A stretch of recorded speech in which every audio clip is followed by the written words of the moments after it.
Hello, everyone, and welcome back to the Hard Nine podcast. Happy 420 to y'all. Today, the Cardinals are not in last place. They're not? That's news to me. I thought they were. Thank God for the Cincinnati Red Stockings. Yeah, they're horrible. So, I guess we're moving up. The only way you can go was up when we in last place. Hey, baby steps, bro. Hey, it's a marathon, not a sprint. I'm so confused. My computer says my volume for my AirPods is on the lowest possible setting, and I can hear you loudly. So I'm gonna roll going deaf. I don't know what's happening. I am loud. So also I do have a question before we get into baseball. I texted you right before we come on to do the show, and I said, hey, I'm ready whenever you are. And your response was, let me get a cup of tea and then I'll invite you.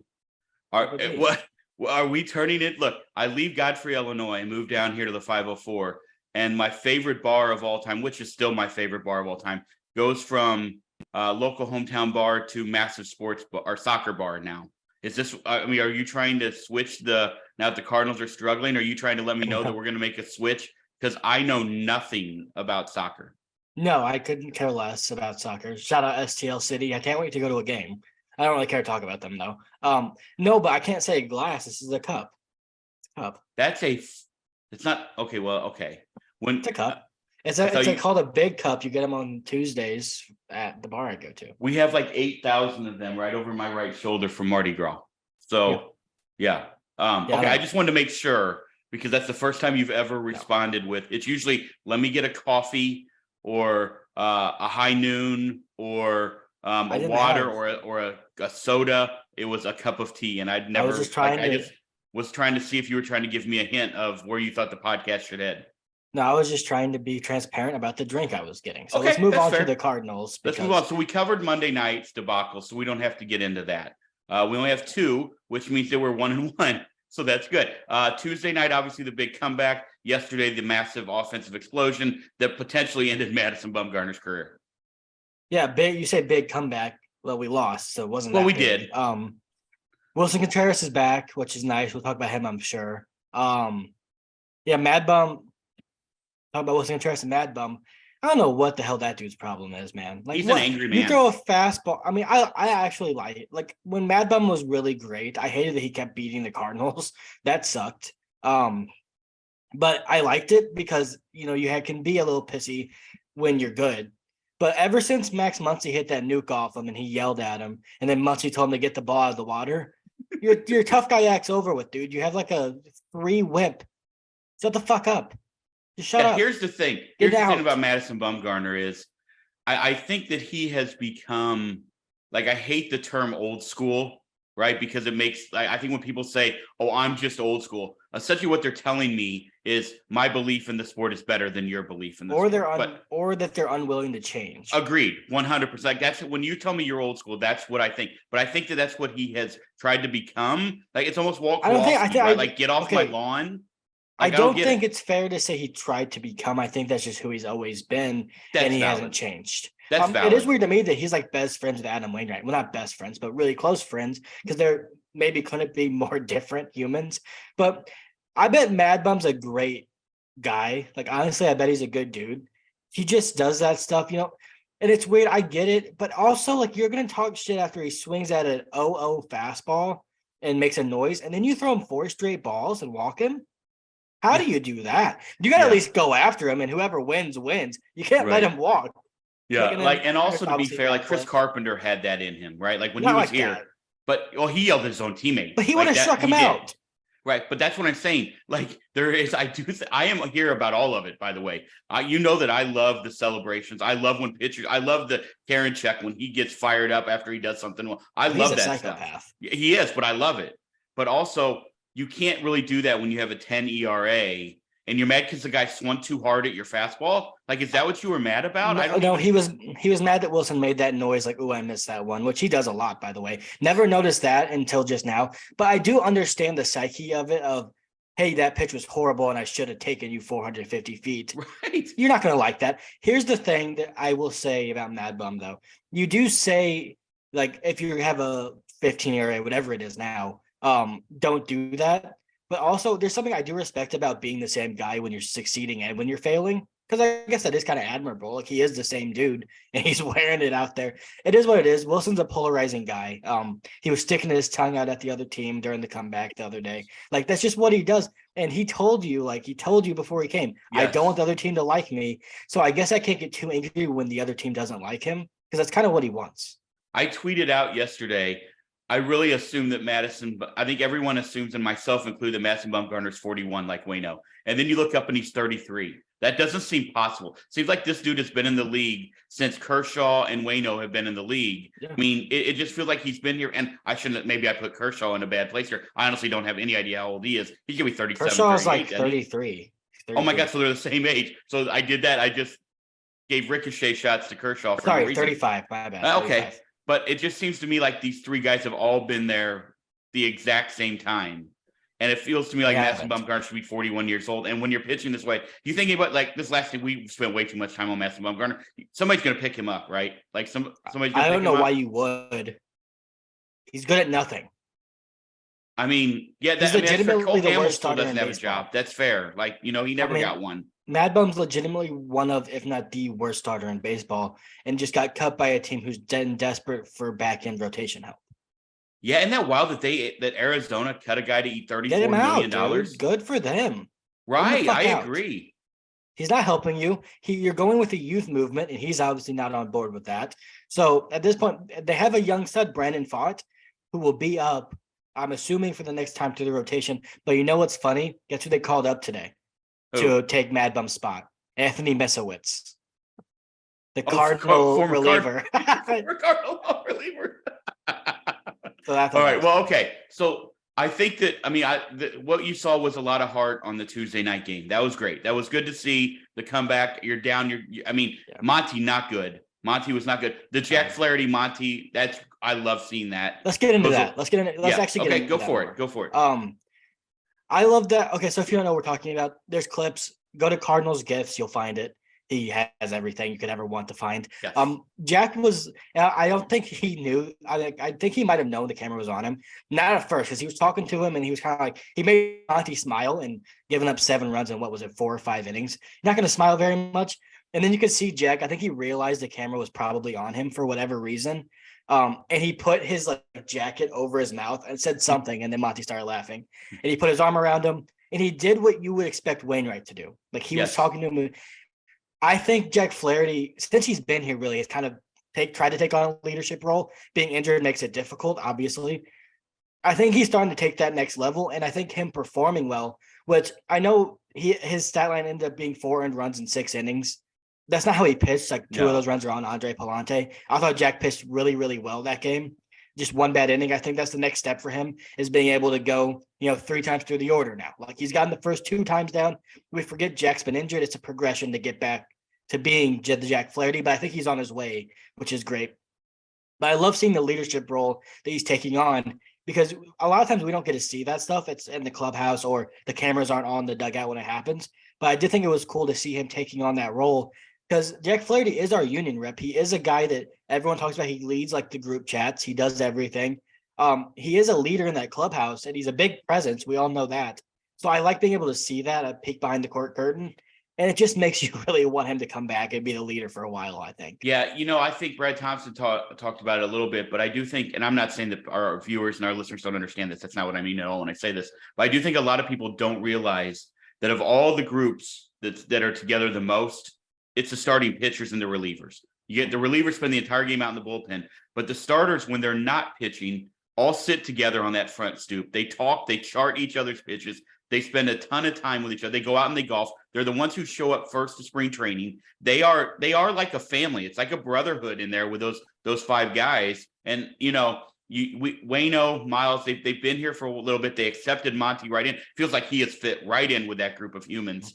And they are like when one of your brothers is struggling, like you feel for them, and what, like you're right. That's something I would have expected Chris Carpenter to do, or Woody Williams to do, or then now Wayno to do. Seeing Jack do that went a long way for me. I mean, my love for Jack anyway, but I love to see it.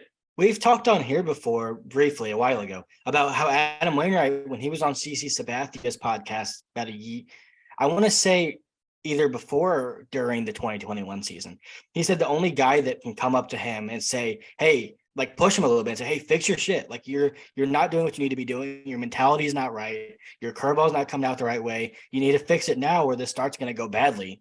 It's Jack Flaherty. He's like, I would never let a young guy talk to me, but that's just the presence Jack Flaherty has. And he's just brought since he was young. Like that's just who he is. He's a natural born leader. And I know a lot of people don't like Jack Flaherty for whatever reason, whether it's politics, injuries, I don't really care. If you're a Cardinal fan, you have to love that just because you have to love someone stepping up and being a leader in a time where you need someone to lead this rotation right now. And he's been doing it performance-wise, and now he's doing it in the clubhouse, locker room. I mean, I guess dugout, but probably clubhouse as well. And I just really like that. I hope there's more of that. I hope there's less of it because I don't want to see any more 7-run outings from our second best starting pitcher. But feels like an anomaly from Monty. Like, to be honest with you, feels like just an anomaly. Everybody has him. The plate. Yeah, everybody has him. Here's what I'll say. Jack right now 139 ERA plus. I mean, that's 39% above league average. Yeah. So for those of you who continue to try to tell me that he's not good, you literally Google's free. So you can find all the baseball references free. You can find all the info you want. But those people who continue to tell me that have an ulterior motive behind why they don't like Jack Flaherty. Yeah. So I don't even associate with that anymore. Yeah, and it's also like strange to me. Like his ERA plus should be worse. Like he should be worse. It should be. But here's the thing. Like I thought his last start was way better. Like I thought he should have probably been a quality start, honestly. Yeah. Like that's how good he looked. And he didn't get it. He gave up 4 runs. So that's what baseball does. It evens out. We keep talking about this. Like you're going to have, honestly, you have 2 weird starts in a row where you walk 13 guys in 10 innings and you don't give up barely any runs. You probably have some bad luck coming your way because baseball will even itself out at some point. So it is what it is. I'm glad to see that. I have a question, and this is, it's so weird because we live on this roller coaster day to day with baseball. You know, you go from that heartbreaking non-comeback, like they didn't finish off the comeback, but Wilson's getting red hot. We talk about him later. And then we score 14 runs. Are you in a better place now than you were before Wednesday's game, or is it we have to see more going west? Okay, here's you. First of all, you have known me your entire life, obviously, right? Stupid, Catherine, yes, obvious comment there. However, you know that my mood when my teams win is dramatically altered. So, like, and I've gotten to a point in and I think since I stopped coaching, I've gotten to a point to where I don't get as angry with the losses, but I kind of get happier with the wins, if that makes any sense. I don't think that's true. I think it is. You text me bullshit all the time. That's overreacting. Well, that's literal prisoner of the moment of the game. But used to be, and your mom can verify this, asking all my buddies and my parents for when I played and everything else, losses stuck with me for a long time when I coached everything. Now I kind of like prisoner of the moment in the game, agree with you. When the game's over, I move on and I watch something else on TV. But the wins, I felt even better today. My collard green sandwich at Turkey and the Wolf tasted even better. My PBR tall boy was even colder. Like when you win, but if we would have lost, it would have tasted good, but I wouldn't have been mad. Like I if they would have gotten swept by the D-backs at home, it wouldn't have tasted good. I agree, but that's where I'm at right now as far as the sports fandom. Like, to be honest with you, I let go of the losses way easier than I used to. Yeah, I do too, actually. And I think it's baseball's easier to do that with because you've literally just most of the time, other than today, which is an off day, you've got tomorrow to look forward to. And like you can fix the script. Like, yeah, it sucked that they came back. And I think coming back and losing, not that it's better than coming back and winning, because that's just not the case. But I do think there is something to coming back, fighting back. Wilson just being the catalyst in that, hitting 2 home runs to help propel that. I think there could be an inning where, like 9th inning particularly, where you look back and say that's something that jump-started this team. It could not be. We thought that about Nolan's double against the Rockies, and then they went on to split with the Pirates and lose a series to the Diamondbacks. You never know when that moment comes. You only know in hindsight, so we can say that's the moment. We don't know until it plays out, but that could be something that gets them going forward. And then obviously a 14-run game doesn't really do much for me when it's off a lefty that's been horrible, to be honest with you, because you kind of expect to do that. But it was still nice to see. And then Gorman's grand slam. Let's get into Contreras and Gorman if you'd like, but we spent a lot of time on Gorman last time. Yeah, let's start on Willie. And then I want to go. Sorry. And then I want to go to the next series, unless there's anything else you want to talk about from this series. But I think Contreras is the main takeaway for me. Yeah. Let's talk about Willie a little bit. Obviously, social media is full of major league managers who know it all and wanted to move him down. And that's, look, let me say, I mean, we all have our beliefs. We all have our ideas. I support all of those. That's fine. But when you've got a guy like Wilson Contreras, who is a proven big league hitter, like, this isn't a guy who's had 1 or 2 good years. This is a guy, World Series champion, proven big league hitter. When he signed here to hit in the middle of that order. Like, Goldie and Nato both struggling right now. You don't need to move them around out. You're not You're not going to move Nato down to 7th. You're not going to do the same with Wilson Contreras, because especially a guy new on a team, he's learning a new pitching staff. He's learning new teammates still. He's learning the way the park plays. He's learning everything, not to mention the pressure of going from the Cub and becoming a Cardinal catcher who just replaced the greatest Cardinal catcher of all time. Like, and people are like, oh, we got to move him down lineup. He sucks. This is Dexter Fowler all over again. Like, folks, maybe think before you say stuff. All right. Because it is a direct representation of you, and they're not going to move him out. And I'm so glad they didn't. Let me just run through a little bit with him. Before you get to that, before you get to stats, I want to say a couple of things on the moving down so we can move on and not keep rehashing that point. But I have a couple of things. One, Wilson Contreras' best spot in the lineup in his career, and the place he's hit the most is 5th. He said, Ollie asked him, where do you want to hit, 2nd or 5th? He said, I want to hit 5th. A lot of that's because he's a catcher. He doesn't have to rush in to get ready to hit. Second point, he said he didn't hit nearly as much in spring training as he normally does because he was learning the fucking pitching staff, the entire pitching staff. He stayed back from the WBC to do that. He did that. And guess what? His defense is benefiting from that. His framing is way up. He's throwing out base runners at the highest level, the highest rate in baseball. He's tied with the amount of base runners thrown out with JT Realmuto, but much less attempts for Contreras. So his rate is the highest in all of baseball right now. He's making a difference on both sides, but also, like, it's so frustrating to me because we've played 19 games. 19 games. You take the worst 10-game sample size of anybody's season. Oh my God, like, it's going to be worse than Wilson's was, I think. Like, Nolan Arenado last year in May batted like 100. It was horrible. Do we not remember that Mike Trout was 0 for 27 at one point last year? Exactly. With 14 strikeouts, 15 strikeouts? It's also so stupid because guess what? 3 games after all this bullshit about moving Contreras down, which I fought against so long, and I was like, man, please do something so I can look like I'm vindicated here. He's batting 270, all right, above his career, 274, above his career average. His OBP is 357, a couple points higher than his career average. And his OPS is 809, 1 point higher than his career average. Guess what? He's been the best catcher in baseball for the last 6 years, by far. Like, accumulate the whole 6 years. JT Realmuto's had up and down years. And he's the best right now, I'd say. But overall, it's Contreras. He's doing what he's always done because guess what? Baseball evens out. What do they call it? That a batting what? It's a batting what? Yeah. Well, the last time I checked, they call it an average. It's a batting average. It's not and everything else is based off percentage. Yeah, so, it's not a batting low. It's not your lowest batting average in your worst 10-game stretch of the season. So stop it. There's so many factors going into this. And you, as the person who's saying this about him, probably were the same people that were saying that you wanted his defense to be better. Guess what? He worked on it, and his offense took a hit at the beginning of the fucking season because of it.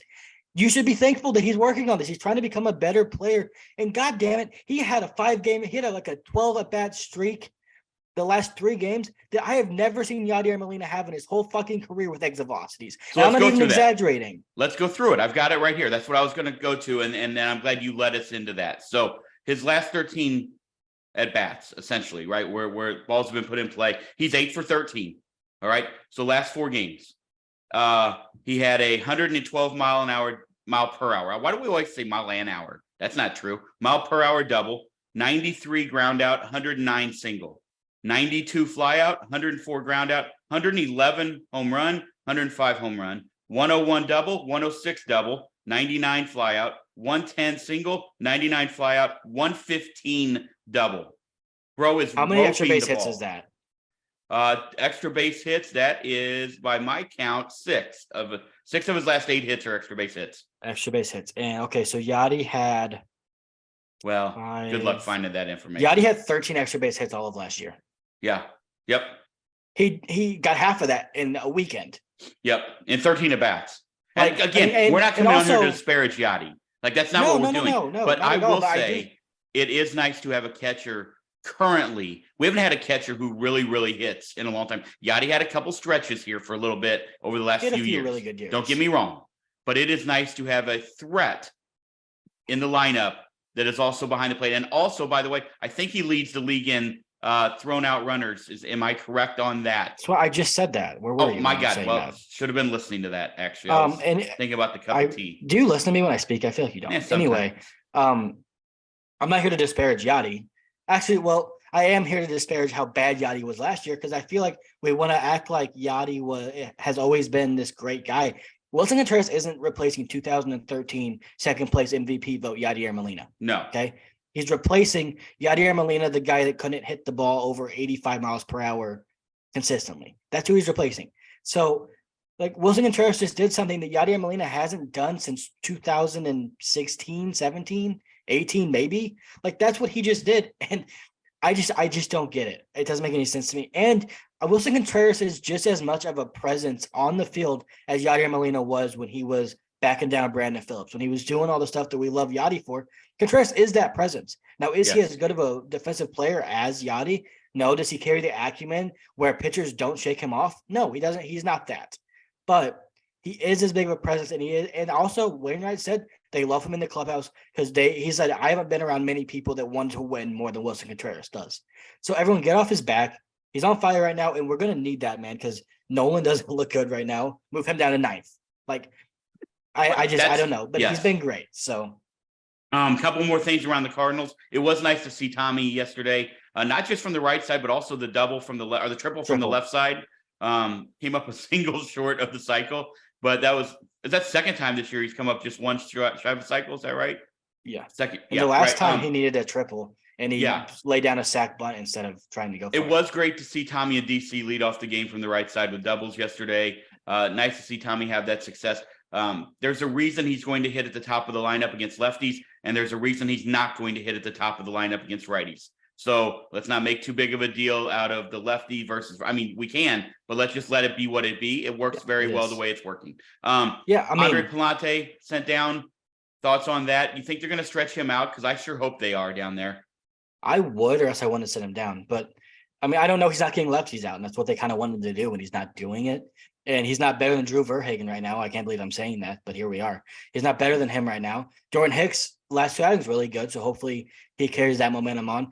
I'll tell you what, no, it didn't surprise me or anything. It sucks for Andre. He'll figure it out. He'll be back. I don't know in what role, but he will be back by May, I would say by mid-May. He'll be back. I will say, Hansis Cabrera, he gave a run yesterday, but he looked pretty good. It was kind of unlucky. Jordan Hicks looks pretty good. If those two guys click to any degree, whether it's a 4 ERA, it doesn't have to be like a 2.5. Man, this bullpen has a lot of firepower in it. And if you can just start getting some more length out of your starters, and I think we talked about this the other day when I said they're ninth in the league in length in terms of average length. I think why it feels so bad, and I thought about this a lot after I said that, is because their average length seems to be like everyone's doing that. Everyone's going 5 2/3. No one's going 7 and then going 4. So it feels worse than it is because everyone's kind of doing the average and no one's exceeding the average, if that makes sense. So that's why it feels like you're having to cover so many innings, because you really are. Because a lot of these teams that have a 5-inning, average, they'll get a guy that goes 8 and then a guy that gets blown up and goes 3. So that's kind of where I land on that. But I think the bullpen is a really good spot. I think the offense is in a really good spot. Man, if this team just gets starting pitching to just get some quality efforts, and we know these guys can do it. Like, these guys have careers where they've done this over and over. This team really doesn't have many weaknesses. Like, at least I think. Waino threw a game last night down at Double-A Springfield. He gave up 2 runs, maybe. One was a home run. I know I saw that. I didn't watch the game. Obviously, it was on, I think, the same time as the Cardinals were playing. But so we know that he's going to be back soon. If I'm the Cardinals, first of all, I hope that Chris Stratton's arm doesn't fall off. And 2, if I'm sending Palante to AAA, it's to stretch him out as a starter, because then if you need to bring him up at some point in the year as a starter, you can. But also, if you just need to replace him in the bullpen, you can always do that. That's never a problem. So sending him back down to be in the pen really makes no sense. In my opinion, he's got to be down there stretched out as a starter. That's what I would do, because also looking forward, you like that guy to maybe be an option for next year. So there's a lot of reasons to do that. That I Agreed. think I would do it. And here, like you said, if there's an injury in the bullpen for whatever reason, whether it's long term or short term, and you need Andre Palante, he can come up and it's not going to hurt him that he's stretched out. Like No, maybe you'll have to not take at a all. couple extra days off, but he can still be there. So yeah, I didn't mind that decision. It sucks for Andre, I know. Like no one wants to be in Memphis, especially a guy that didn't go down one time last year. He was up the entire time, so that does suck. But he'll be back. I don't know in what role, but he'll be back. Nice to see Walker get off the schneid a little bit the last couple games with some he walked. Good hits. He did. He needs to change his last name. He needs to be Jordan Hitter. Yeah, that's good. Look at you. That was good. Jordan Walker. He doesn't walk, dude. He has 2 walks. Him and Corbin Carroll both only have 2 walks the whole year. So okay. Far. Let's get into our favorite player. Well, one of them. Yesterday, can we talk about this refusal to start lefty hitters against lefty pitchers? Like, I understand, maybe don't tell me it was a scheduled day off because he played and he got 2 bats, also hit a grand slam. We're talking about Nolan Gorman, obviously. I mean, this guy is an integral part of your lineup right now. On a team that is struggling, he right now is your highest performer. And I don't understand. I don't see the value of sitting him, especially against, this wasn't Clayton Kershaw in his prime. We were facing Madison Bumgarner yesterday. Yeah. I just don't understand this. Like, let's play Taylor Motter because a lefty is pitching and sit Nolan Gorman, literally our best hitter, because he hits left-handed and the guy on the bump is left-handed. I don't give 2 fucks what analytics say anymore. Like, I don't understand it. And at some point they're going to have to figure out a way to eliminate that mindset. Yeah. It's weird because if you're going to give him that opportunity, I mean, Madison Bumgarner had like a 3 whip against lefties. Like, that's the guy to give him the opportunity to. I agree. And I get it. If you're facing like a stud, like if Carlos Rodon's on the mound. Agreed. Yeah. I'm not going Taylor Motter, but I'll go Brendan Donovan if he's not hurt, which he did come into the game today, which was nice to see. And played a little defense to test his leg out. I don't know. And I'm worried. And they better not be fucking doing this shit with Paul DeJong when he's back, because he is worse than Nolan Gorman against lefties. So please, I'm going to scream if they do that. Nolan Gorman, I almost tweeted that out today, actually. I think they're going to have to get to a spot where you realize, and it's young. The season's still young. It's 19 games in, but we're getting close to a point where you say it's Gorman. I mean, it's Arenado, it's Goldschmidt, it's Contreras, and it's Gorman. And those are your 4 best hitters on any given night. And they just need to roll them out. Like Ken Griffey Jr. didn't come up and sit against, I'm not saying he's Ken Griffey, against lefties. Like this doesn't happen. Like Juan Soto didn't come up and sit against lefties. And we're thinking about this, well, yeah, he's not Juan Soto. Well, neither was Juan Soto until he got the opportunity. So Gorman's not going to be an 800 OPS guy against lefties, I don't think. At least not now. But you're limiting his future as well. Like, what if he becomes a guy like Kyle Schwarber doesn't sit against lefties? That's probably a better comparison. He plays against everybody. I think that's a very good one. And he doesn't hit, like, he's not hitting. He probably hits like 200-ish, but he'll pop a homer every now and then. Like, he's still a presence in your lineup. And it also makes it more difficult to bring in a righty and to make changes. And it's a harder line to navigate when you have that lefty in there. I do not like when you have a full lineup of righties and then it's like easy bringing a righty and then you're deploying your entire bench and it limits your versatility later on in the game. Mad Bum, I don't know. It's so strange to me. I would play him in the future against lefties, and especially if it's a guy that's not, ace caliber pitcher. Agreed. 100% agreed. Like, there are spots you could pick and choose. I think there are spots you're going to need to pick and choose with Jordan Walker too. Like, maybe there's certain guys that, hey, let's go ahead and let's like get Newt and Burley out there. Yeah, right. There are certain guys that you need to pick and choose with. But Nolan Gorman, and I know you face the majority of right-handed players, so he's not really, you can't call him a platoon guy. But if you're going to sit him against a lefty, it just doesn't make any sense. Like I said yesterday, Madison Bumgarner, the perfect guy to have Nolan Gorman in the lineup against yesterday. Instead of Taylor Motter, by the way. No offense, Taylor, you got a hit. He did get a hit. But You know what I will say, though, is I'm kind of glad he didn't start for the simple fact that who knows how that butterfly affects and he doesn't hit the grand slam. How about that? Nolan Gorman's first hit ever in his career with the bases loaded was a home run. I know. Unbelievable. Cool. I love him. And also, by the way, for those of you up north, download the Dairy Queen app and you get an 85-cent blizzard today. I was laughing so hard because I guarantee he hit that grand slam, got into the clubhouse and had a text from his agent that said, you got to tweet this out. You're going to have to tweet this out. And the tweet was, hey, you love grand slams? Have a treat. And then it's again later, it said blizzard treat again. So he said treat twice in one sentence. I was like, he Shout copy out, and Nolan. pasted We that. love you, He bro. definitely copy and pasted that. It was But so I thought that was good. so funny. And it was like because he had hashtag like, what the AD or fuck? something.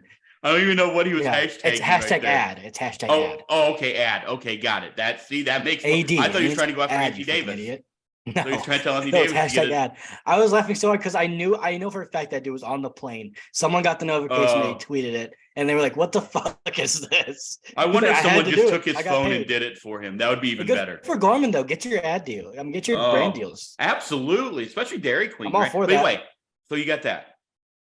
Okay, so we got Seattle this weekend for 3. Obviously, you know, everybody knows on here my affinity for the Mariners, but that doesn't mean anything. However, let's talk about it.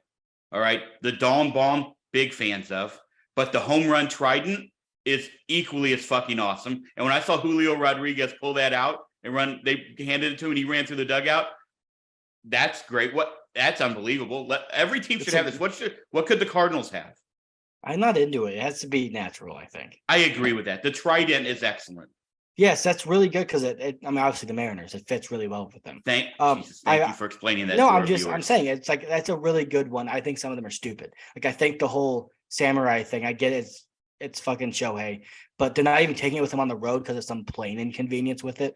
Like it's fucking stupid. I hate it. So I wonder if you take the trident on the road, to be honest with you.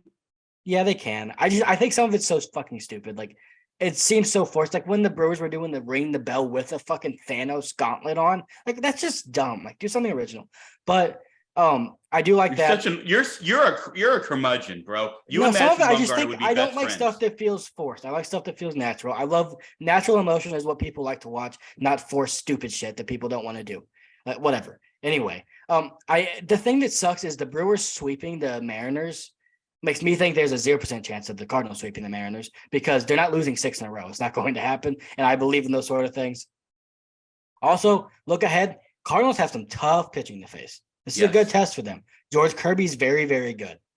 He's had some up and down starts so far this year. He is nasty. When he's on, you're not scoring. So they've got to get to him.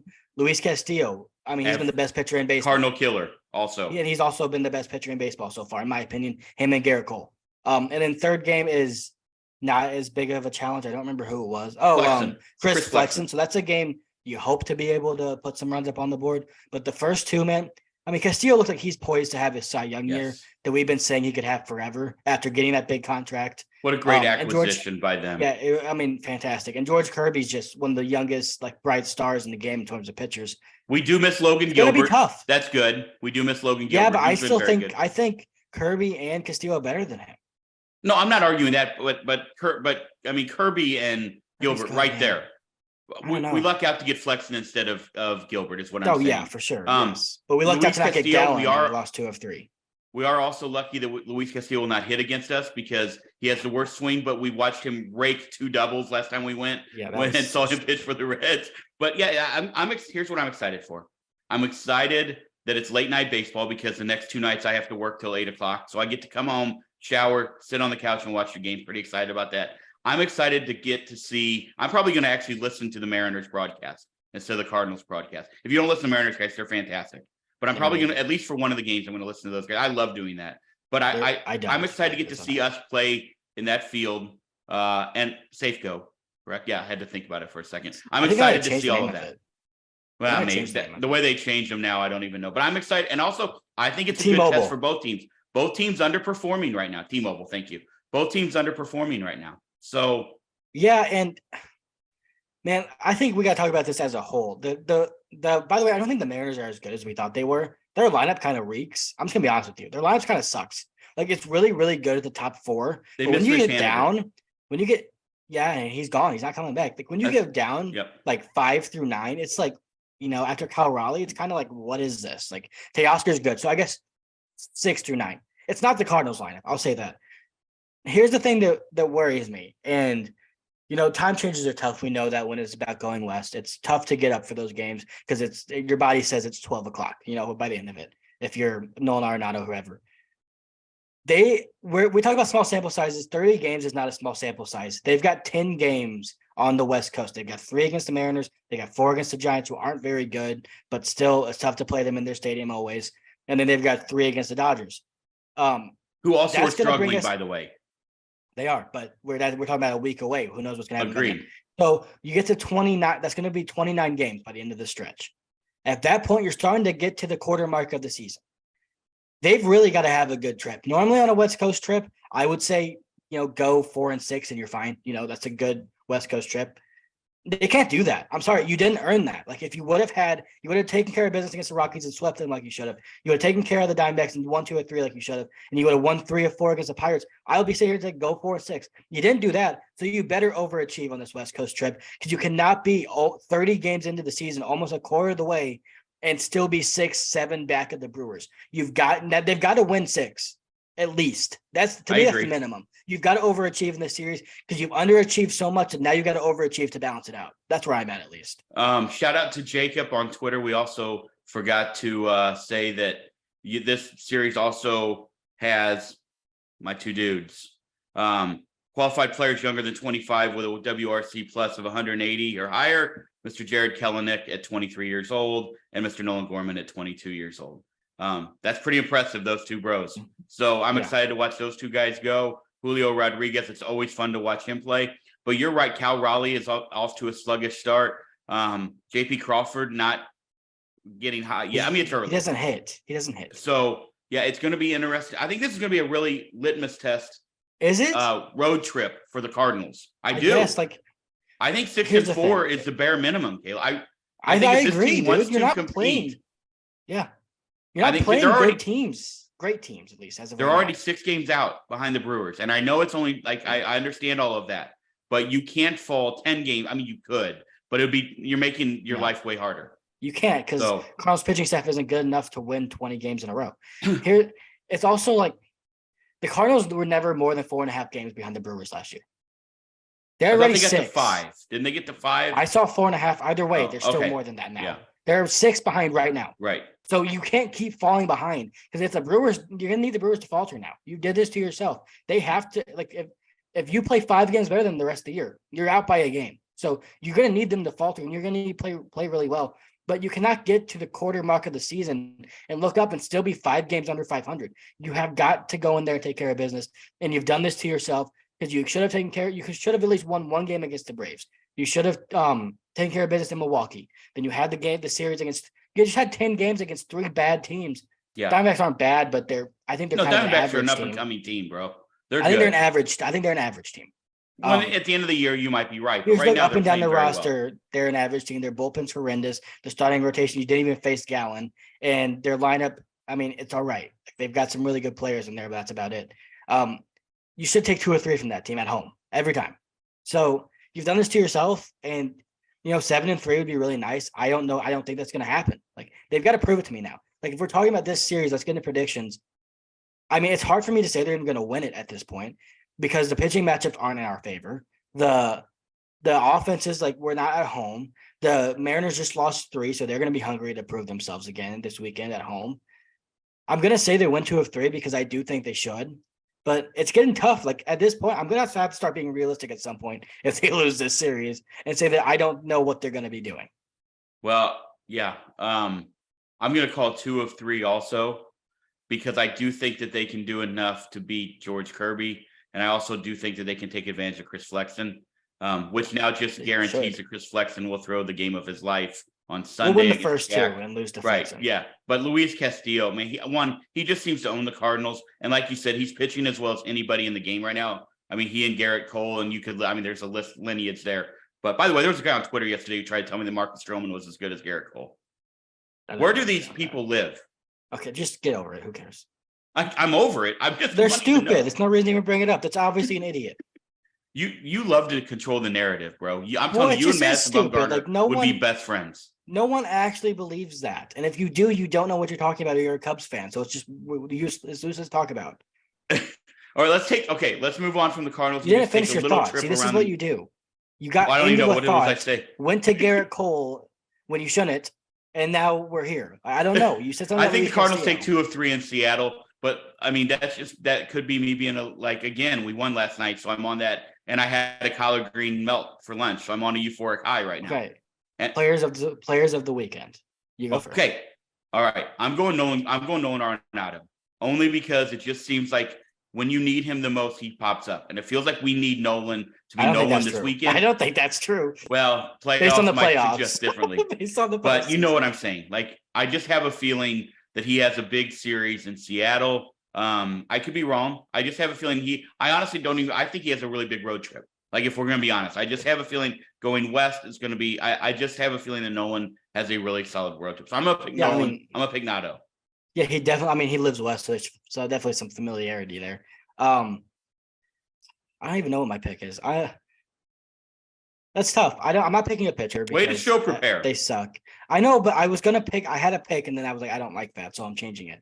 I think Wilson Contreras stays hot. That's my pick for the series. He's on one right now, man. Like, when that guy gets going, he starts playing with fire, and especially if the team starts winning, because if the team's winning and he's going, it's just going to snowball for him. So I think he keeps going. He had the lowest of lows. I think the highest of highs is going to last longer than 3 games, which is what it's been. So I like Contreras this series. Well, also something we didn't talk about, Goldie almost seemed like he pulled something yesterday on a play to first base. I don't know if you saw that. And then stayed in the rest of the game. Yeah. So said he was fine. Was there anything about that? Like, did they? No. I didn't hear any talks about it. Someone should have asked.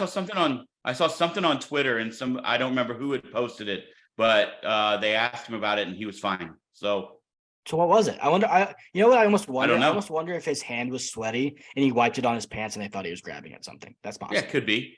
I don't know. I hope he's fine. I mean, he was running fine, so he should be fine. But just wanted to mention that because it scared me. Also, can't lose him. I'm going to give you 10 seconds to formally issue an apology to Luken Baker. No. I still don't ever want to see him as a Cardinal. You have about 6 more seconds. I'm not doing it. I don't want him to be a Cardinal ever. Dude hit a massive oppo shot the other night in the ninth. I love that guy. I love him. I just like the way he swings the bat. He's the most boring baseball player ever. Cool. Yeah, why are you? What is your? Have you watched him play? Yeah, imagine Corbin Burns facing him. He would look like a child. How do you know that? I've seen him. You don't know that. Right? He swings like a lumberjack. Yeah, he is off to a great start. Cool. And I'm here for it. The Luken Baker hate from you has to stop. So that's what I'll take one. Okay, let's go around the league a little bit. First off, shout out Kike Hernandez, his 100th career home run. That's a great accomplishment for Kike Hernandez. That's pretty awesome. I did not realize he had 99. He's on my fantasy team, and he had 3 hits today. Yeah, good for him because he's been horrible. My God. Yeah, he's been hot lately.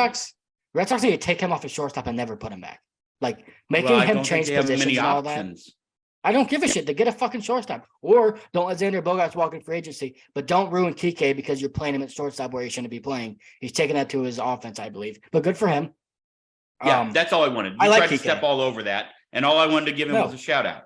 I like Kike a lot. I don't like what the Red Sox are doing with him. I think it's kind of shitty. So that's what I'm saying. But you also had to insert he's been horrible this year. There was no need for that. Well, let the man have a shining moment. He has been, but I'm saying it's because of the Red Sox. Why does Phil Cuzzy hate Mad Max Scherzer? That's such a weird situation. I don't even know what to say about it because I don't know if he was cheating. The thing that's weird to me is if you have anything on your glove, it's an automatic ejection. So why, if he had stuff on his glove, is he going back in to change gloves? Same question for Domingo. Well, the Domingo Germán, same way, but they said was sweat and rosin, right? And I guess the umpires, if it gets to be too much rosin, that's where the warnings come in. But Phil Cuzzy must be a bitch. That's all I'm gonna say. I don't know. I don't know Phil Cuzzy. I don't like this whole now we're gonna call Max. I don't believe Max Scherzer was cheating. Yeah, but you don't know.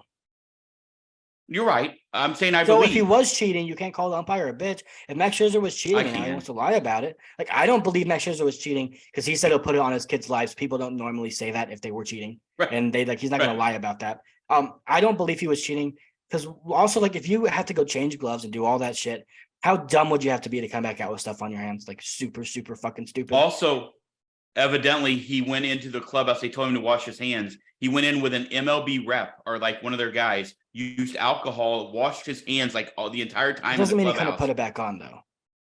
Walked back out with the same rep, put the glove on, new glove on, and went out to the field. And then they got him. It just seems like entrapment to me. They're not going to entrap Max Scherzer, and like, why would they choose him? He's one of the best pitchers in the world on one of the best teams in the biggest market. I don't think they're gunning for Max Scherzer. That would be stupid for every avenue of baseball to do that. Here's what I will say: you can't just portray one side and act like Max Scherzer is telling 100% the truth, because no one admits to cheating for the most part. So I don't believe he was, but I also don't know that for a fact. I do know almost everybody in the league uses rosin, and no one has had that happen to them really. So, like, well, Domingo why was Germán it so did sticky? They didn't kick him out. Yeah, but Domingo They warned Germán, him twice.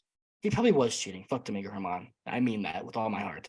But Okay, Max I did Scherzer, read also the Phil Cuzzy. There's been 3 pitchers, the last 3 suspended or kicked out for rosin. All were Phil Cuzzy. And also, it's not for rosin. It's not for rosin. Well, for sticky stuff. My apologies. Calm down, Mr. Well, Semantics. rosin's legal. That's but inaccurate. also, it's not semantics. It's just not right. Don't slam the glove and do a player's chest like you're a tough guy. I don't like him.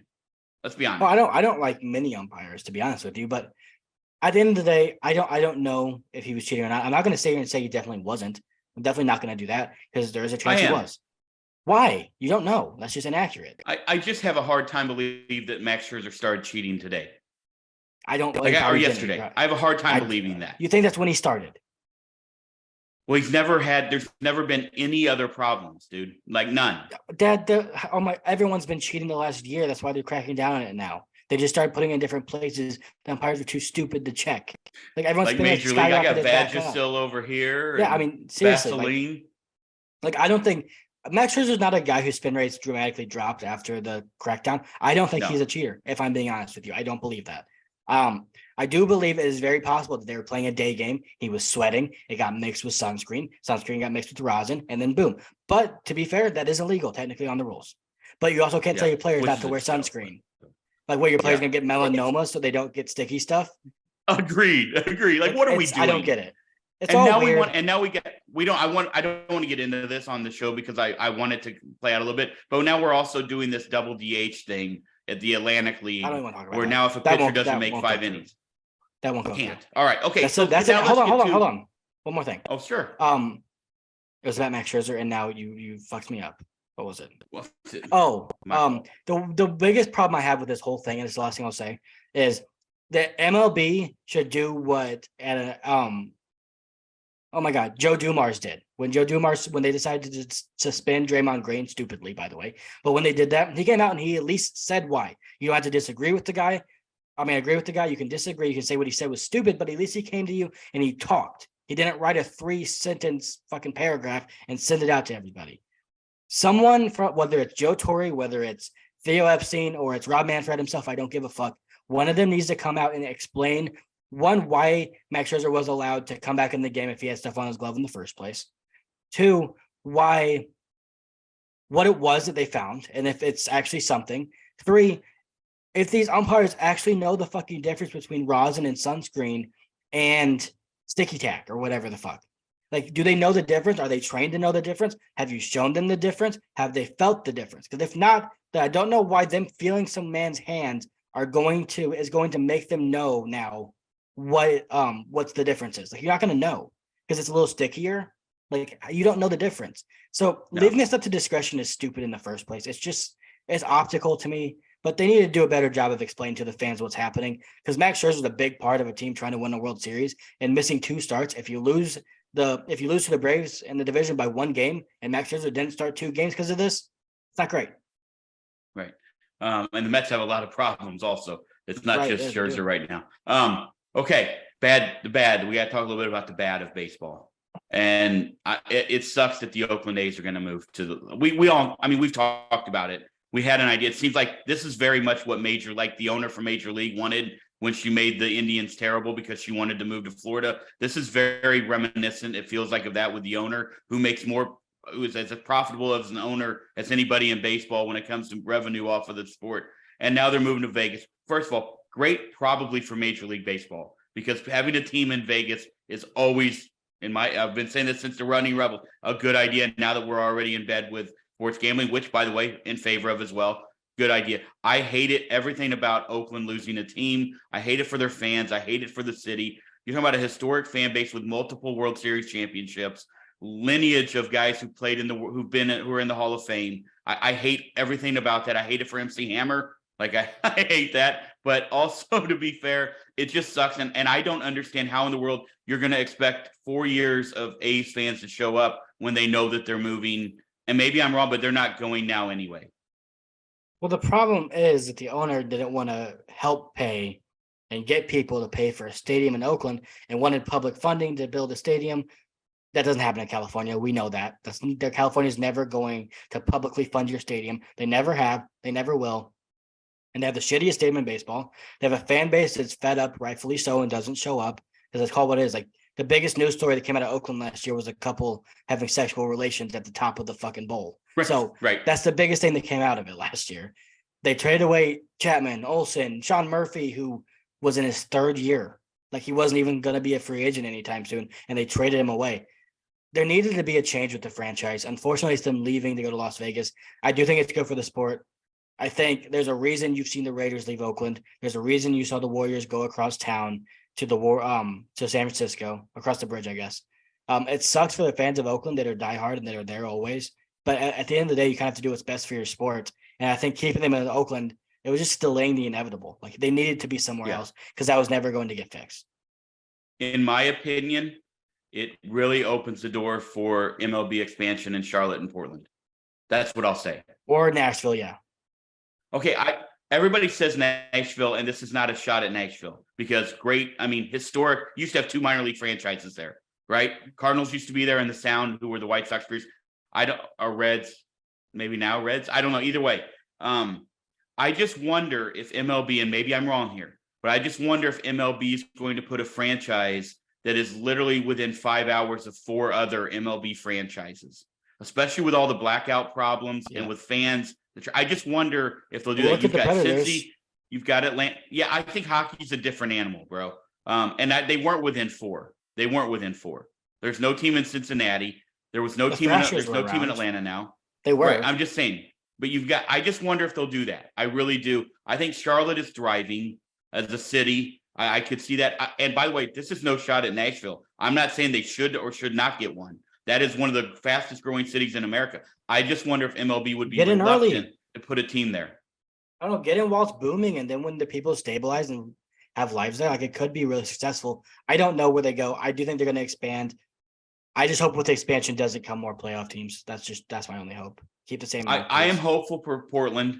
Like personally, I've been to many minor league games there.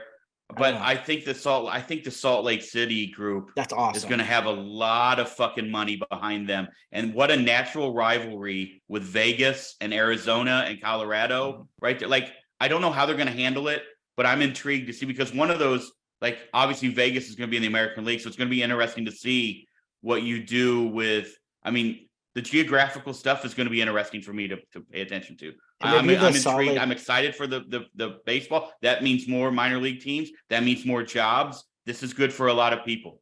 Yeah. Can they be the Salt Lake City Shakers? And be a salt shaker? I guess they could. They'll probably take they'll probably take New Orleans. They'll become the Pelicans. Salt Lake City Jazz. Or the Zephyrs. They'll take our old baseball team. They'll be the Salt Lake City Jazz. All right. Yeah, I don't know. It's weird. We'll see what happens. They're going to expand soon. We know that. It does. It does. But that just keeps happening. Okay. That poor city. So let's end this with your favorite segment of the week. Hold on. Even though it's been a few weeks. Hold on. You missed a massive topic. I did? You did. Big. It's happening tonight too. 420. Someone is returning tonight for the first time in over a year. Oh, that's right. Fernando Tatis Jr. is back. Tatis Jr. is back. I will be watching as they play the hot Arizona Diamondbacks tonight. Man, that team is bare. That team can't fucking score, and I don't get it. They've scored like 2 runs in the last 50 innings. I don't know what's going on. Juan Soto, I'm going to say now, thank God we didn't trade for that guy because Nolan Gorman is better than him right now, and he would have been one of 8 players that we would have traded for Juan Soto. So he's going to get better, but he's been really bad, like league average since he got traded to the Padres for some reason. But Fernando Tatis Jr. being back in baseball is great. He's going to kind of be a heel too, which is a new role for him. I want to see how he handles that. Because he's no longer the lovable future face of baseball. He shit that down the toilet. He's never going to be the face of baseball now. He's now going to be a villain everywhere he goes. It kind of sucks it's in Arizona. I hope they sell it out. I don't think they will, but I really hope there's a lot of people there because if it's like a barren crowd, that's gonna suck. But I'm glad he's back. I mean, it's great. I am interested to see. Do you think he's going to be the Fernando Tatis Jr. of old right away? Because I almost think it's kind of hard to say that. I mean, he sure looked like it at AAA. Yeah, but that's different. There's no one booing him. It's the circumstance. There's no media hounding him every day. It's different. Yeah, I don't know. I mean, I wouldn't put it past him. No, I wouldn't put it. I mean, people forget that dude's a generational talent, like the definition of a generational talent. Yeah. He's never had an OPS under 900 in a single season. He hit 40 home runs, like 120 games. The dude is a star. I hope he's great. That's what I'm gonna say. I hope he's great because I want to see. I like having bad guys in baseball, not for that reason, really. And I didn't really want Fernando Tatis Jr. to be that guy. But he is now, and I'm interested to see, but I'm glad he's back. I don't know, man. I'm telling you what, that San Diego team, I don't know what it is, but something is off about them. Something is off about that team. There's a stink around them. I don't know what it is. Yeah. People keep saying that about the Cardinals, but I don't buy it. Well, maybe it's that they tried to buy a championship and it doesn't work in baseball. That is potentially what it is, actually. I don't know. I'm interested to see. But I'm glad he's back. I honestly, that's on me. I even put it out there today. I may have put it on Facebook. But yeah, and I thought I'd put that down and I completely missed that one. That's on me. All right, let's go to the mailbag. All right, here we go. Woo, Caleb's favorite segment. Yeah, I think I don't like it. I don't dislike it. You love it, bro. Look, one of our viewers, Blake, who does submit quite a lot of comments on here, has been asking for this. Let's go ahead and kick off with one of his. Sorry about not reacting much recently. Gentlemen, I love what you're going with, and I'm absolutely sure that I couldn't set a roster with this ridiculous depth. I feel like maybe we're still struggling with that too. At St. Louis, it's going to take a little bit. Shared you with my family over my dad and little brother's birthday. They enjoyed it immensely. Told them to click and subscribe. For Blake, as always, buddy, we appreciate you. Yeah, thank you. Did he say something about the depth? Yeah. Wayno said an interesting thing yesterday. I did. I just want to make sure that I heard it right. Wayno said something interesting yesterday that he thinks the team may have had a slow start chemistry-wise because of how many players were at the WBC. And I do think that may play into why, they haven't played super well to start off the year. There's a lot of factors that have gone against the Cardinals, like bad BABIP, all the stat. There's been like they don't have a high BABIP themselves, and they have a low BABIP. I mean, a really high BABIP against them, which means they're just getting really unlucky right now. Plus all the other stuff. I mean, the depth's going to figure itself out. Hopefully, like you almost kind of hope, and it's kind of weird to say, we almost kind of hope some people play really bad or something, like just so it figures itself out, because everyone's kind of playing the same right now, besides like Newpar. So it's weird, but I don't know where we're gonna go for there. Like, who knows? Your guy Steve came in after we talked about Manoah, said he loved Manoah, had him as his fantasy ace last year. Well, he is on my fantasy team too, Steve, and he has not been an ace as of yet. Also, Jeffrey Springs got worse news after we talked about last time, maybe getting good news. He's out till July. Hunter Green got hurt. Cal Quantrill took one off the leg. Yeah, he took one off the arm. Not bad. No, Jeffrey Springs is out for the year. He has Tommy Johnson. Oh, did they say? Because they said July, so now it's even worse. He's on my team. I have Ian Anderson because you swindled me into that deal and had to keep him, and he has Tommy John. John Gray got also another comebacker. I'm literally down to like two pitchers, and I thought I had nothing but studs coming into the season. And here we go. Here's fantasy baseball for y'all. I need to make a trade. My offense is barren. Steve, I agreed with you, buddy. I'm an Alek Manoah guy, but he better get his shit straight. And I think the pitch clock is playing dirty with Alek Manoah. He does move slowly sometimes. It's not just that, Dad. His underlying numbers were really worrying last year. Like his expected ERA was a whole run. His expected ERA was a whole run higher than his actual ERA. That's not a good thing. Our resident crossbow guy, Daryl Dixon, always appreciate to hear from him. Really excited for this team. Goldie will regress, but let's hope it's not a lot. I'm expecting Arenado to do what he does every year. Adding Contreras makes the lineup deeper. Absolutely, we're starting to see that. Really excited to watch Gorman hitting bombs. Just need an ace. No argument. But I think I got into a little argument with somebody on Twitter about this the other day. There is no literal definition, I guess, for an ace, right? But when you look at guys who have earned that term, I'm not talking about a guy who's had one or two good years. I'm talking about a guy who's earned the term ace year after year, hits the bump and does some, really succeed. There aren't a lot of those guys out there. There just aren't. and there are even fewer who are going to get traded. Now, Ohtani did come out and say that if the Angels aren't competitive, he'd like to be traded at the trade deadline. We'll get into that at a later date. Well, I mean, something like that, like that he would not resign. Jeff Passan said that he would. That's what was Passan. Thank you. Shohei did not say that himself. Yeah. Fair. That's fair. So thank you. But he got that from some inside source. Yeah, I mean, Passan does not just make up shit. So no, he's not staying in Angels. I agree with Daryl. I'd love to add another pitcher at the deadline. It's going to be interesting to see who's available. It's going to be interesting to see what position the Cardinals are in July. Mm-hmm. And it's also going to be interesting to see what does that cost, because it's not like we're going to be the only team looking for a pitcher. Keep your eye on Dylan Cease. Okay. The White Sox, they're done. They're done with that core. If I'm them, I try and rebuild as quickly as possible to get your team back to where it needs to be. Dylan Cease has a lot of years left. He has 2-3 years, I believe. It'll get you it will speed it up if you trade a guy like him. And I think the Cardinals have a lot of pieces that they would really like offensively. Like, think about how many pieces the Cardinals have that could really reshape a young core for a team. Like, honestly. And I'm not talking about Nolan Gorman because that guy's not going anywhere. I'm not talking about Jordan Walker. But there are a lot of guys that the Cardinals could part with for a guy like Dylan Cease. It would make a lot of sense for both sides. That's the guy I'm looking at if the White Sox continue to struggle, because he is a legit number one, fear me, I could strike out 15 today type pitcher. Yeah, I agree. I think he'll be much coveted, though. We're back to that also. Yeah, but no one has more. Here's the thing, though. He's coveted. No one is in a better position to make a trade than the Cardinals. So if they don't get him, it's because they weren't willing, not because they couldn't. Very good point. If he's available. Lazy Forrest Gump, fantastic name, by the way. What a fantastic name. I see similarities in the O'Neill Carlson situation to the Colby Rasmus and John Jay situation. I see O'Neill being traded. I don't know what to say to that yet, because I just don't even understand that. Well, I think the fact that they knew that John Jay was coming in, traded Rasmus to get a haul. That's not why they traded Colby Rasmus. No, it wasn't. I know there was a whole little different options there. I understand that. I'm just saying, I don't know if that's what he's talking about.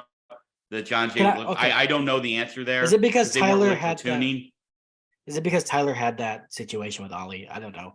Colby Rasmus, that guy had some problems. Like I don't know what else to say. His dad was the problem. It was him too. Sorry, if you're a grown ass man that can't control your dad, you have problems too. Not arguing. Not arguing. Colby Rasmus, Tyler O'Neill, not the same person, not the same talent level. Colby Rasmus has never had a season that was as good as Tyler O'Neill was in 2021. I get what you're saying, but once again, like, Dylan Carlson's not John Jay. He's not going to bat 300 and play elite defense in center field. So I don't know. Right. People underestimate how good he was, John Jay, for me. Gave you props for raising your hand on that thing. That was awesome, because we are working on that. Like, part of it is the delay with Zoom. Part of it is we get caught up in what we're saying. Part of it is Caleb interrupts me all the time and does not let me cook. So no, the bigger problem is I try and talk, and then you go on for 20 minutes about stories about Garrett Cole and Marcus Stroman when you should have stopped and cut it short. That's the problem. Now you see why people love to take my class, because all they had to do was ask me one question, and next thing you know, we were on 8 topics down the road. All right, let's move on. Okay. We only got a few more. Chad Hirschman, Nolan Gorman's season reminds me of Tyler O'Neill in 21. Not speaking on defense, of course, but let's hope he can keep up the pace. Thanks for the podcast, guys. Chad, you are absolutely welcome. And I think Gorman's ceiling higher than Tyler O'Neill's, but I also think Tyler O'Neill's I also think Tyler O'Neill's skill set is different than anybody we have on this team. Hold on one second. Tyler O'Neill. I don't know if Tyler's going to be a 40 home run guy in the majors. Okay, cool. That's one stat, first off. Tyler O'Neill had a 7.5 WAR in 2021. Nolan Gorman will never do that. No, because of the defense. That's what he talked about. So he doesn't. I guess I'm talking about offense. I was talking about offense. I still don't. But like I said, I think Tyler's skill set different. 290 hitter that hit 34 bombs and had a 900 OPS. I don't know if Nolan Gorman's going to do that. I do have an interesting question, though, that I want to ask you. Tyler O'Neill, by the way, looked really good right now, I think. And I don't think people are, for some reason, not talking about it. He should be in left field every day. If that means Alec Burleson gets less at bat, he's been struggling anyway. Tyler O'Neill is like quietly batting almost 280 and has like almost an 800 OPS. So he should be playing every day. I really like what I'm seeing from him, and we're not really talking about him enough. Nolan Gorman going to lead the team in home runs, yes or no? Yes. I say no. Well, Not you because I took don't the think he field. can. I mean, that's the easy bet to take. No, okay, fine. I'm going to say I think Paul Goldschmidt does it again. Okay. Also, he has 18 RBIs in 19 games. Yeah. Nolan Gorman, 18 RBIs. I know. Well, the Grand Slam helped that, but yes. Yes. Well, I mean, yeah, you drove them in. What's that? It's the dumbest thing I've ever heard in my life. It's like saying the bases clearing double helped his RBIs. Well, no shit. That's how you get to the RBIs. Well, I'm saying the four his yesterday 3 home run was day. a big His contributor. 3 home run day really helped him hit more home runs. No fucking All right, let's shit. finish. I got stuff I got to do. Joseph Pilaster. Joe, thanks for listening, buddy. I don't think the starting pitching is going to click. Sorry, I just feel that way. It's clear they need to make a change sooner than deadline. J-Dub is having issues, so if he's not ready, send him down and maybe let him regroup, which you talked about a little bit on the last podcast. Bring up Libby and JJ and find a backup catcher that can hit. Great show always, guys. Well, we appreciate that. We do agree that we do maybe need to do something, although Kisner got a hit yesterday. Happy for him. I think Jordan Walker will be just fine. We've talked about that. Like you had said, like if he keeps struggling, it's going to be interesting to see what happens there. I don't know what to say about the pitching yet because you're not wrong. Like Joe's not wrong right now. But let's revisit this maybe at the end of May. And the trade deadline thing, it's going to be tough to make a deal before the trade deadline, I think, because teams are going with the extra playoff spots. Teams are going to hang on and keep going until they can't go. I don't even know if it's that necessarily. I think it's more that teams are going to want to maximize whoever they trade and the value of it. And there's more teams and more urgency willing to pay you more for that player when it comes to deadline. Cardinals aren't making a trade before the deadline. Sorry, it's just not going to happen. I'd be shocked. They're not going. I'd be shocked. Yeah. And if they do, it's not for somebody that we need. That's what I'll say. If it is, it means there's a lot of injuries and we're getting a number 5. That's what it would be. Yep. I don't know who JJ is, if I'm being honest. Who's JJ? It's a great question. Yeah, I don't know who that is. Libertor, he had a rough start last time. I don't think there is a JJ. And if there is, I'm sorry. I just don't know who it is. Maybe it's Juan. I don't know either. Jordan Walker, I'm glad to see him get on base 3 times, 3 out of 5 times. They hit 2 balls over 105 miles per hour. That's great to see. I don't think you sent him down. And this is what I wanted to talk about. Is it's interesting because if you bring him up and you're not willing to sit through the struggles, then why is he here? Like he's going to struggle. I agree. If you were just hoping he was going to come up and be like we talked about this earlier, Julio Rodriguez is a superstar that everyone's like a top 20 player in baseball, easily, in my opinion. He was horrible the first month. He wasn't even doing what Jordan Walker's doing now. Like he was that bad. So, like you ride the struggles with him where you shouldn't have brought him up. That's where I'm at with him. All right, last 2, and then we'll get out of here. All right. Susan McMurray, thanks. I appreciate hearing from you guys.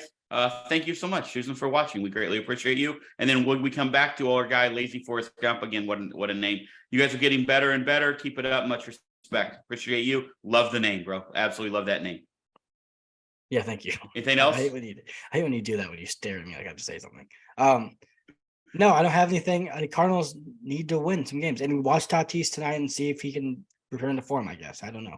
Yep, and we're picking 2 of 3 versus the Mariners. I did not specify which 2. They're not winning 2 although I did say I think we win game 1 and 3, so I guess I did. Game 1 and 3. Okay, I'll say I don't care. Win 2. I don't care what 2. And I picked Nato and you picked Contreras, Willie. Yeah. All right, let's go do it. I do think we will be back Sunday night. And maybe potentially with the third person. Caleb's got to get on that and get that taken care of, but don't talk like that. I hate when you do that. It might be $2 high noon night tonight at Cam's, so it is. I don't know if that's going to happen. See, like I said, or we may need to go out and get some more tea. I don't know. Hey, listen, everybody, thank you so much. As always, we greatly appreciate it. You can always find us on our Twitters. You can find us on Facebook. We'd love for you to hit that subscribe button on YouTube. Tell a friend.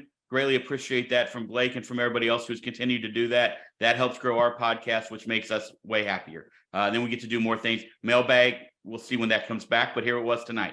So we will be back. I think Sunday night might get released on Monday morning, though, knowing the way things work there. But we'll talk that out as we go. Everybody have an amazing weekend. Watch a lot of baseball. Be kind to each other, and we'll talk to you soon. Go Cards.